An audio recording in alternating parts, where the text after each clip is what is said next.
where are we walking through right now? So we're walking through the Christian quarter. The old city of Jerusalem contains 4 quarters: the Muslim, the Jewish, the Christian, and the Armenian. The Church of the Holy Sepulchre is built in the heart of the Christian quarter.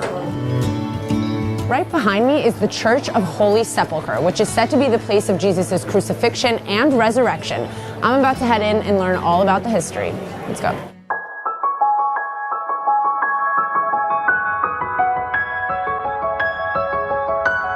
Heading up to Calvary Hill, which is said to be the location of Jesus' crucifixion. Let's go.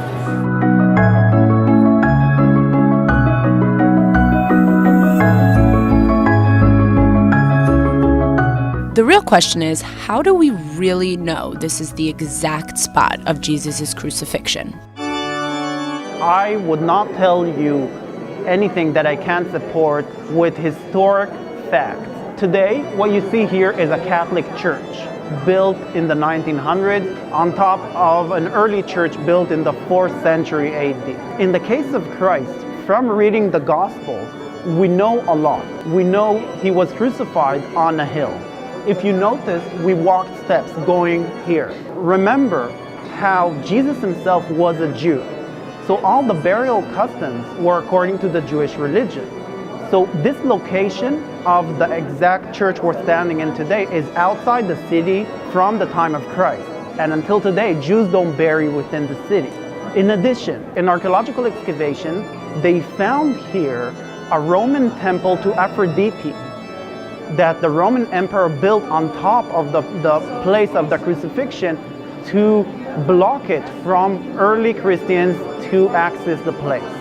So what you should imagine standing here on a Friday and exactly at noon, which is the specific time when Jesus himself was crucified, right here in Jerusalem, is just try to ignore all of these walls, try to ignore the silver and the gold.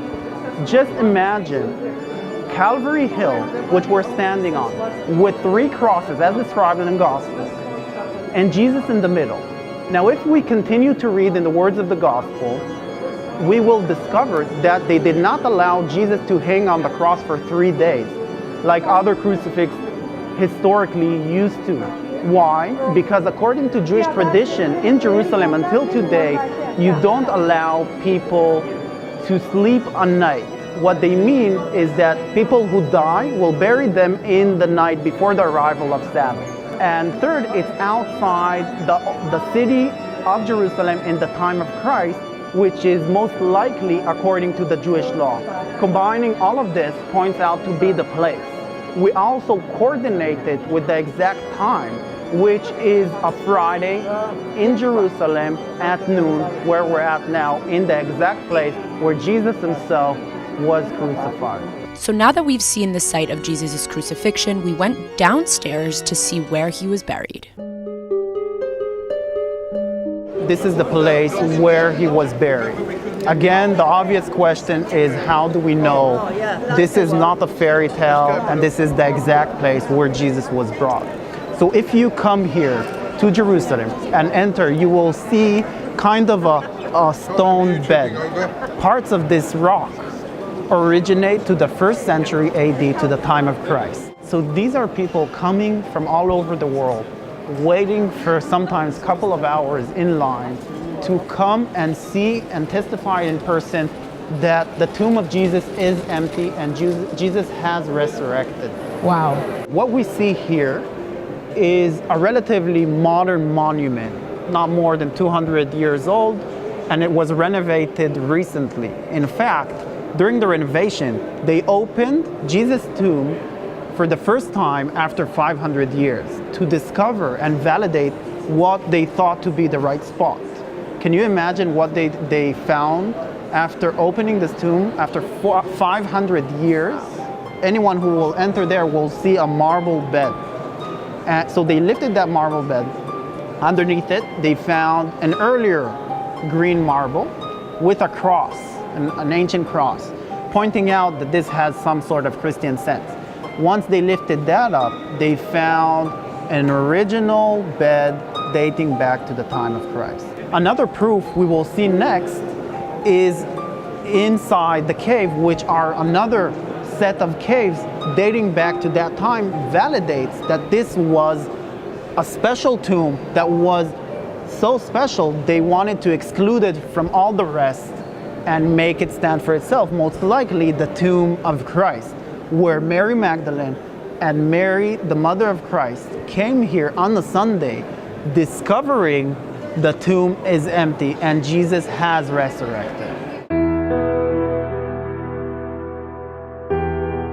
We're in the Syrian chapel inside the Church of the Holy Sepulchre. Here we have a very strong evidence to this being a burial area in the time of Christ. How they used to bury in the ancient times, they used to take the body and put it onto a stone bed, what was found inside the tomb itself.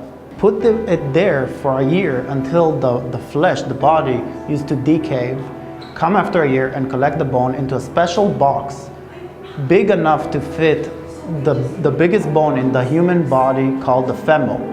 We call these boxes ossuaries. They found lots of them in Jerusalem, some of very, very important people.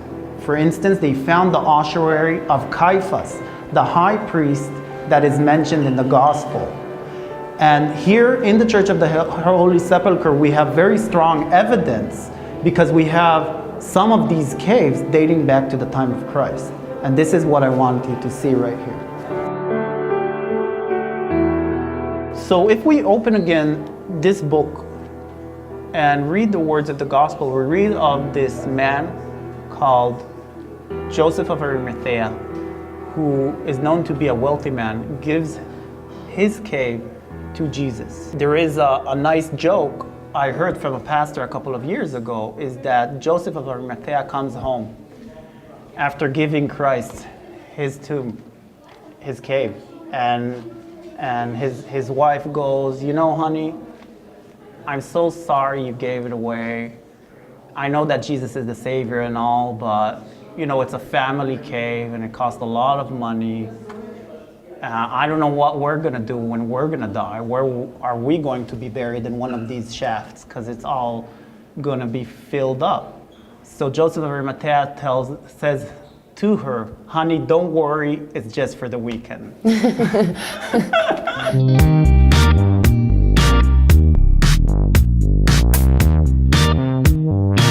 Going through this process of the Passion of Christ, starting and following the last night and the last day of his life until the crucifixion, for me, even despite of the fact I'm not Christian, is so moving. Definitely. And I wish to see all and everyone, whoever is watching this show, to come and experience it for himself. Definitely. We all know I'm not Christian either, and this has to be one of the most moving and special places that I've visited here in Jerusalem. So thank you, Asaf, so much.